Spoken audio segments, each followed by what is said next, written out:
What's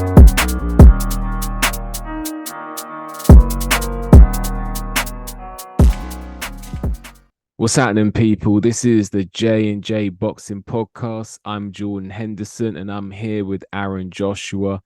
And we're going to break down some boxing news, some fights that are being announced, some news, some upcoming cards that are exciting both of us, such as the Saudi card. But I think I'm going to give you the floor. Which fight would you want to start off with? Why don't you start off, man? It's only right to start off with the Saudi card, innit? We can go into it briefly. We can start from the undercard up. When I say the undercard, I'm just talking about, to be honest, the main two fights, the two heavyweights, really. Zhang Parker, then Joshua Ngannou. Okay, well, let's start off with the main event, and that's Joshua Ngannou. I know that on paper, this really should be a walkover for Anthony Joshua. When you look at the tail of the tape, you see Francis Ngannou, who's well into his 30s. You know, he's looking more towards 40. You're looking at a guy who really has no boxing experience at all. A guy who, on paper, a guy when on the eye test looks novice as hell. But there's a danger element to this fight. And I know we were just talking about it literally like a few minutes ago before we started this recording. What are your concerns in this fight with regards to Anthony Joshua and coming out with the win? Because I know there is a danger element. What are your thoughts on that? Well, every fight in heavyweight boxing's obviously brings an element of danger. These are guys that are 250 plus and can punch. Like, that's dangerous to anyone. Like, the human body isn't designed to be taking punches like that. So it's a danger to anyone. But I'm still skeptical about Ngannou's power. Not that I doubt it. I'm fully think he's got power. But in boxing gloves, I want to see how it transitions. I know he dropped Fury, but I don't know. It's like, if you actually watch that fight, which I've watched a lot now, I've watched that fight maybe 3, 4 times, yeah. Like, Deontay Wilder definitely had more of an effect on Fury than Ngannou did in terms of punching power. Although Fury got dropped with a left hook, he wasn't like out of it. He didn't get dropped again. He didn't get hurt again the same round. Deontay Wilder, when he dropped Fury, Fury was hurt for at least 2 rounds. He got dropped again. So I think he can punch. Don't get me wrong, he's a big guy. He's 270. This might sound controversial, but I think his power's a bit overrated. And me personally, that's giving me hope in it. Like, I think, don't get me wrong, I think he can bang, but I don't think he'll touch you once and you'll crumble to pieces that people are talking about. I think power can only take you so far. I've watched the fight, and Ngannou's not defensively sound enough, in my opinion. Tyson Fury was hitting him with straight right hands for days, and I just think stylistically, people think that it should be an easier fight for Ngannou, but I don't think it is actually. I think the jab straight away, Joshua will establish that jab, and if he does, it's going to be a very long night for Ngannou, 100%. And I think speed kills in it, and I think the speed difference between Joshua and Ngannou is going to be really big. I'm not sure if I told you, I kind of liken this to like Dominic Brazil, Joshua. Like, Brazil's a big, strong, tough guy, can take a bang, can dish it, but ultimately he's too slow. His footwork's too slow, and his defense is a bit poor. That's what I think, to be honest with you. Yeah, I can see where you're coming from with that. And you know what? If boxing was just down to punching power, then Darnell Boone would be the heavyweight, would be the champion in his respective division. Yeah, I think a light heavyweight, or Ernie Shavers would be, undisputed heavyweight champion back in his day. But there's so much more that goes into boxing than punching power. You see fighters who they got all the power in the world, but their delivery system is off and they only land that power once in a blue moon. And it's not, and when they do land, sometimes it's not clean, it's not flush. And I think with Ngannou, he strike lucky against Tyson Fury, because for me, Tyson Fury's reaction times and reflexes are not what they used to be. yeah, yeah, yeah, Um, yeah. and I would actually say that, because people back in the day were talking about Tyson Fury and saying one day all of this partying, drinking, and abusing your body is going to catch up to you. And I think that we're seeing that unfold right now. Anthony Joshua, on the other hand, has lived the life of a boxer. And this can really make you age like fine wine, because I think, and I haven't got a crystal ball, but I think it's possible Anthony Joshua may be entering an Indian summer in his career. So, I think that because, sometimes, listen, if you're going to be a boxer as a professional, and I think Anthony Joshua turned pro, I want to 2013. say he was in his maybe 24 years old. Correct me if I'm wrong, I something think like so, that. 23, 24, I believe so. Yeah. So if you're going to fight at 24 and let's say you hang up the gloves at 38, 39, it's not going to be just going upwards the whole time. It's not going to be plain sailing the whole time.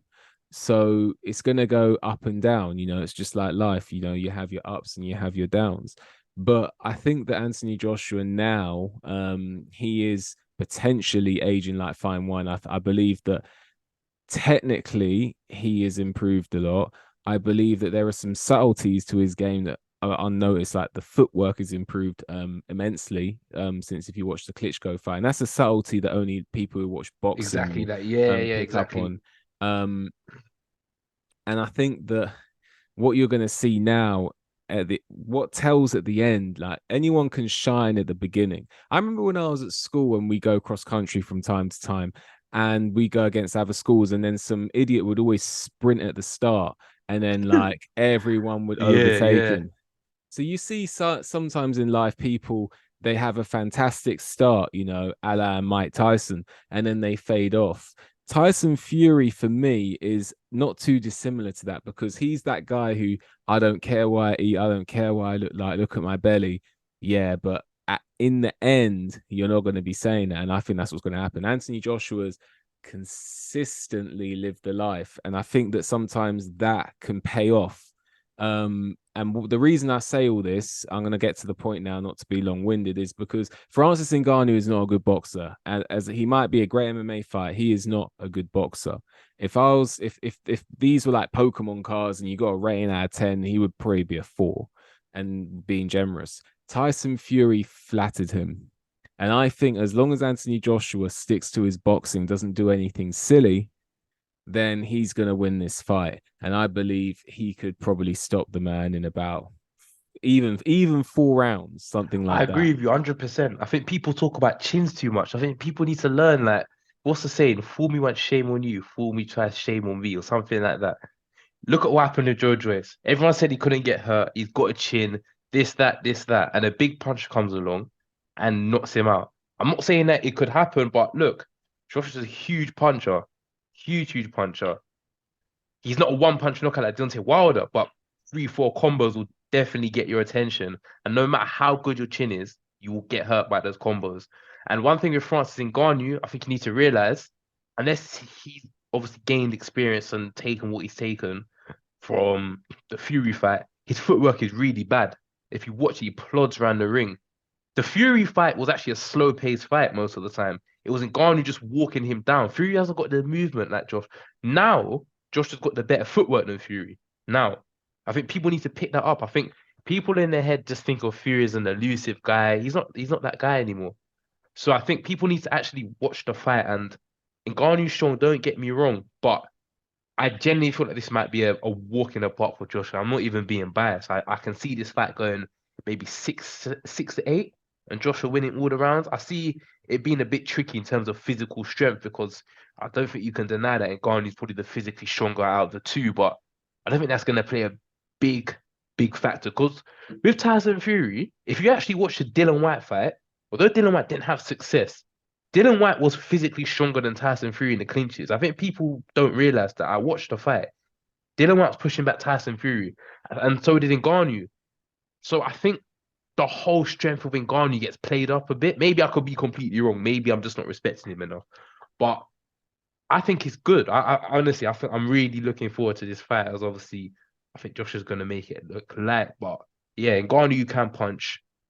He's definitely a stand-up guy. So there is risk in it, but yeah, ultimately think this is going to be a relatively straightforward fight, to be honest with you. And also, it's another chance for Joshua to get another one up on Tyson Fury. Yeah, exactly. Because Joshua seems to be outperforming. outperforming Tyson Fury's performances against the same opponents. Yeah. And just to kind of round off, with all of this, I think that Anthony Joshua really, in my opinion, should win this one quite easy as long as he sticks. As long as he fights the fight he should fight, then he will win this fight, in my opinion. Francis Ngannou, to me, against Tyson Fury, he looked like he was working out how to box while he was in Yeah, there. exactly that. Um, Exactly. and I think that, you know, I think that Tyson Fury flattered him. And I think Anthony Joshua, yeah, I think he could be entering an Indian summer. I think there's a lot of subtleties and improvements that have been made. And I think that it is definitely a case when I'm thinking about other fights in heavyweight division. Bar Usyk was a terrible stylistic matchup. Joshua is competitive in all the fights, so I believe that he could be entering an Indian summer, and I look forward to seeing if that's the case. Yeah. Um, Moving on from that, Zhili Zhang versus Joseph Parker. That's an intriguing one. I honestly believe that this fight is going to look like cat and mouse. I believe that Zhili Zhang is going to be planted center ring um, with his slow feet, and he's just going to be waiting. I believe Joseph Parker is going to fight in an ambush style. I believe he's going to be on the peripheral, circling around, and every now and then he's going to come in with bursts. And I believe it's a case of I don't think the Wilder fight is going to really have any factor on how this fight plays out because of the difference between Zhili Zhang and Deontay Wilder. And I also don't think the common opponent, which is Joe Joyce, really plays into it Exactly. either. Styles make fights, in Um, it. So what are your thoughts on this fight, and who do you think? Because I see Zhili Zhang is the narrow favorite with the bookies. What are your thoughts on that? And what are your thoughts on how you think this fight's going to play out? I think people are prisoners of the moment. I think there's one thing beating Joe Joyce the way you did, but that's because Joe Joyce stands in front of you and doesn't have a defense. If you go back maybe a couple years ago to Zhili Zhang versus Jerry Forrest, right? I know Joseph Parker isn't a southpaw, but that's not the point. Jerry Forrest and Parker are similar in height, similar in terms of they like to go in a back foot sometimes. And in that fight, although Jerry Forrest got dropped 3 times, if you look after those times he got dropped, he was giving Zhili Zhang hell. And that was a younger Zhang and a lighter Zhang. In my opinion, I think Joseph Parker is going to stop Jidi Zhang late. I think I agree with what you said in terms of cat and mouse.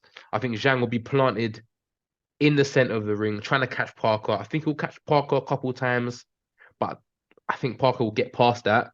Jidi Zhang will get tired after 4 or 5 rounds, like he did against Hergovich, like he's done in all of his fights. He'll be blowing, and I don't see him getting knocked out, but I see him maybe getting battered on the ropes. Then the ref stops it or the corner stops it. I think Parker's going to shot Zhang late. I think he's just Parker's too fresh, too fast, too acute for those counters. He doesn't leave himself open. The height differences are going to be a lot as well. I think Parker could be able to avoid all those shots that Zhang was landing on Joyce. And ultimately, if the odds are good, and if I was a betting man, I'll be putting a lot of money on Parker. I think he's going to win. I hear that, man. I hear that, and I definitely hear your points. For me, I'm looking at I think if Parker's going to win the fight, I believe that it's going to be probably on points. If Zhang wins the fight, I think that it will probably be by stoppage.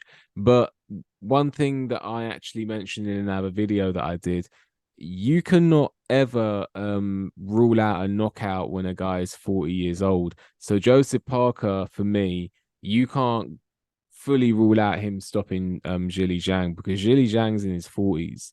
Zhili Zhang, and when a fighter's in their 40s, things can deteriorate very quickly. So I'm not ruling out a Joseph Parker knockout at all. I just think it's more likely, in my opinion, that he'll win on points if he's going to win because I believe that unlike I think that he can rack up points by using an ambush style. I think Zhili Zhang, he cannot because you see Parker's speed. The difference in this fight is foot speed and hand speed. Now, Zhili Zhang is fast with the straight left, but apart from that, I don't see amazing hand speed there. That's his money punch. But with regards to overall Arsenal, I believe Joseph Parker has the ability to do an ambush, unload a few combinations, and then either clinch or get out. And I believe Yeah. he could probably do that and very conceivably win the fight on points like that. Whereas Zhili Zhang, if you're looking at what Zhili Zhang is today, we're not talking about the 250-pound Zhili Zhang, and we're talking about a 200. I think was he Exactly. 280 against Yeah, yeah, in the exactly, second one, exactly. Yeah, yeah, yeah. 280, slow feet, and he's not gonna be able to follow Parker around the ring. And I can't see Zhang outpointing Joseph Parker in this fight over 12 rounds. I just can't see it. And I So can't see Zhang landing fully enough to take Parker out. That's why me personally, I think Parker's going to win this fight. And if the odds are good enough, if you're a betting man, I would say, I don't encourage betting, but I'll say, if you are going to do it, put your money on Parker in it. I'm just surprised Zhang took this fight, but maybe it was the only option that he really had. yeah, I But mean yeah, Saudis it are is crazy though, overpaying. isn't it? Exactly. It's crazy that Parker a year and a half ago was kind of put out the top 10. And now within the space of 6 months, he's probably, if he wins this, he's arguably the fourth best heavyweight in the world. So it shows these guys are losses nothing really. Styles make fights, in it. A loss, it doesn't mean anything. Absolutely. And this is, as long as we get entertained, that's the main thing. I'm Yeah, thinking that Zhili Zhang really needs to get Parker out of there on in around 6 rounds, because you see Zhili Zhang, he's slow footed at the best of times. His hand speed's okay. His hand speed's good with the straight left. But the problem for Zhili Zhang is his gas tank. So yeah, Zhili Zhang has no gas tank. And he will run out of steam in anywhere between I want to say 5 to 7 rounds. He's probably going to be done. And once that, if he hasn't got rid of Parker in that time, I believe Parker can literally play with him, like the cat that can't catch the mouse, and like sort of get irritated. And I'm not ruling out the stoppage, because when a guy's 40 years old, you never know when the punch resistance could wane. And I'm under no illusion that Parker has the power to hurt Zhili Zhang. So I think exactly it's an that. intriguing one. I do think it's an intriguing one. The only thing I would say with Joseph Parker is that he isn't defensively a blessed fighter, and I believe that Zhili Zhang, with the speed on that straight left, he's going to be dangerous early. And I believe that Parker really needs to get the angles right. Funnily enough, because of the stylistic matchup, I don't think lead hand control is really going to play a part in this fight with regards to Orthodox Nah, versus man, Southpaw, I don't think because so. I don't think Parker's going to stand there to play that Exactly. game. Yeah, yeah, yeah, yeah, Um, exactly that. so I think this isn't, although it'll be Orthodox Southpaw, I don't think it'll be the Orthodox Southpaw chess match that we're accustomed to seeing. Yeah. But in my opinion, I am leaning a bit towards Zhili Zhang. I don't know why, but Okay. talking to you and kind of with my own thoughts, I am tempted to swing in Parker's direction, and I do believe this is a genuine 50-50 fight Yeah, in yeah. within that realm. If I say Zhang, hopefully you can see why I'm saying it. If you say Parker, I can see why you're saying it, and that's I what could we want. definitely see how Zhang can win the fight because, like you said, Parker's not defensively best.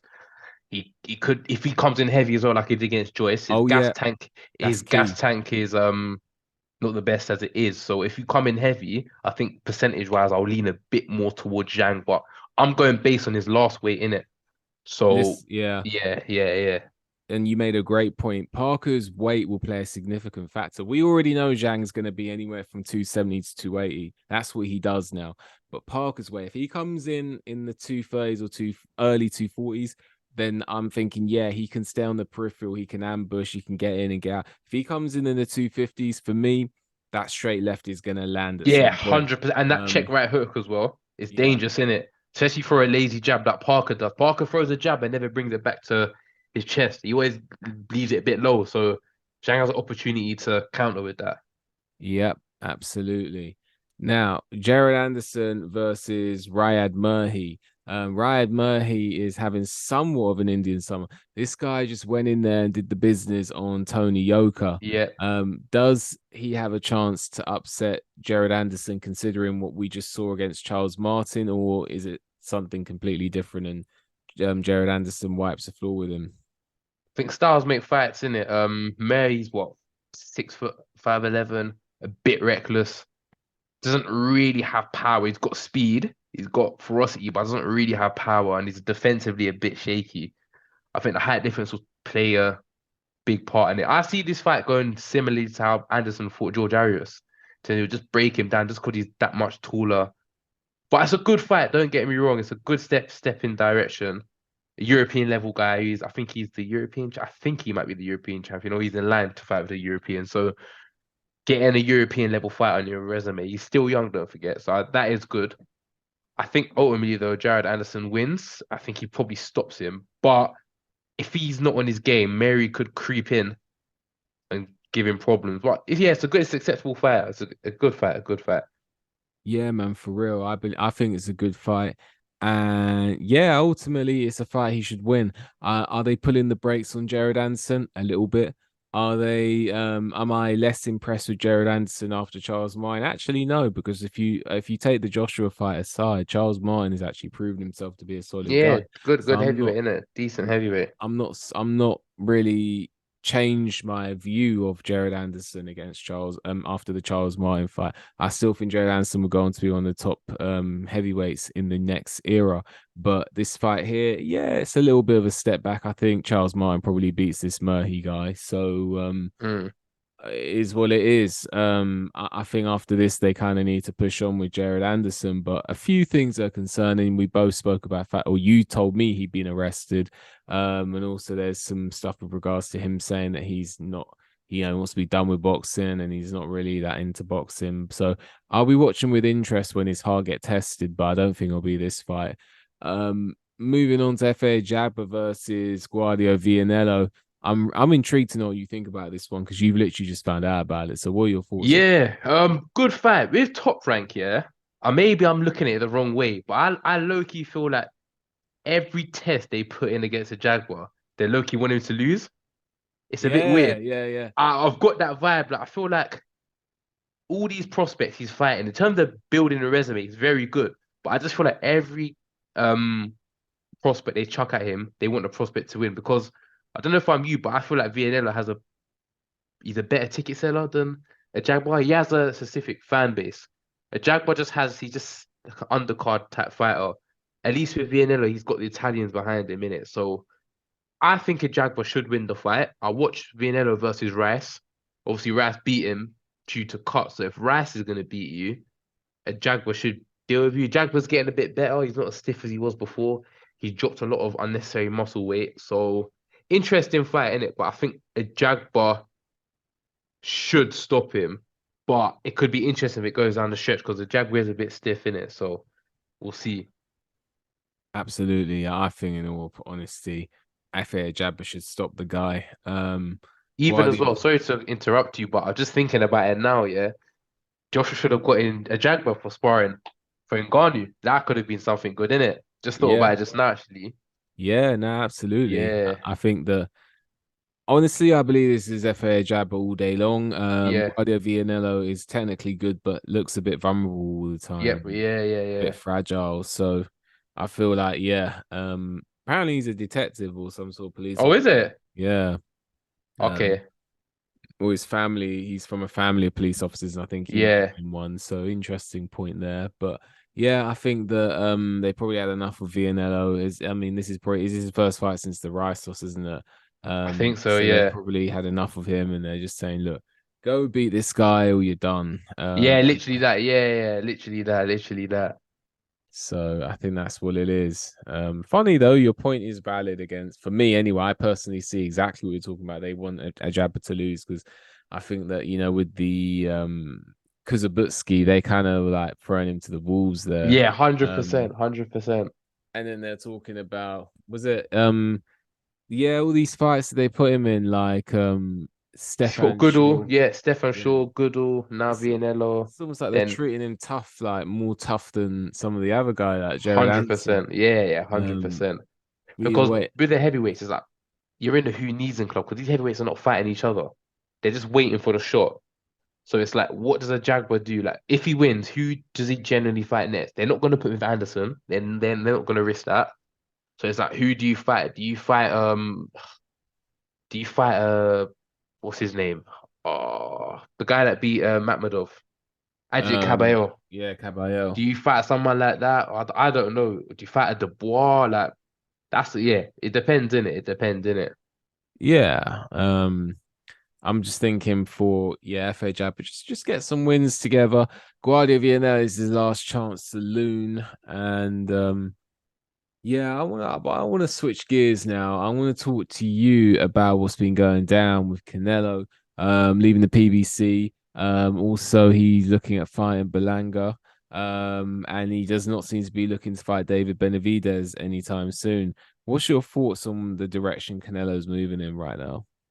You know what? I like Canelo in it. I like his body of work. I think he's been one of the better champions. Even if he's not fighting elite all the time, at least he's fighting minimum 2 times a year, which is more say than Terence Crawford, who's undisputed as well. But there's no logical way to be like he's not ducking anyone. That bruv, you're in the same broadcaster. You've cut to fight Benavidez. It's like if you're fighting Munguia, it's still not acceptable, but I can understand it a bit more. Munguia's got decent wins on his record. Edgar Berlanga, if you fight him, yeah, that's no ratings at all. No ratings at all, man. You should, bruv, it's not competitive, so I don't rate it. Don't rate it at all. You fought Charlo, which there was no need to do. It's just like, you know what? I don't blame him though, because the last time he took a risk, it backfired and he lost. Canelo, but no fight is bigger than the game, innit? So although he's achieved a lot, he still deserves criticism. So I think it's a bit mad what he's doing, innit? Yeah, and people be co-signing it as well. I think that Canelo really needs to act like a champion if you're going to be champion. Yeah, No, word. no, I don't begrudge the guy if he wants to, do his own thing, like, and not be champion and just like fight whoever he wants to fight. But at the end of the day, you're saying you're champion. You got to do what champions do. You can't say, "Oh, I've done it enough. I don't need to do anymore." He needs to continue to do that, and that's Yeah, otherwise give up the belts. exactly. And there was also a big fight that I want to end off on, and that is Jack Catterall versus Josh Taylor. I'm really looking forward to this one. I think that sometimes a fire comes into a certain style and it just does not suit the other fire. And I think with Jack Carroll, we may have seen Josh Taylor's kryptonite. Josh Taylor could not get to grips with the shoulder roll.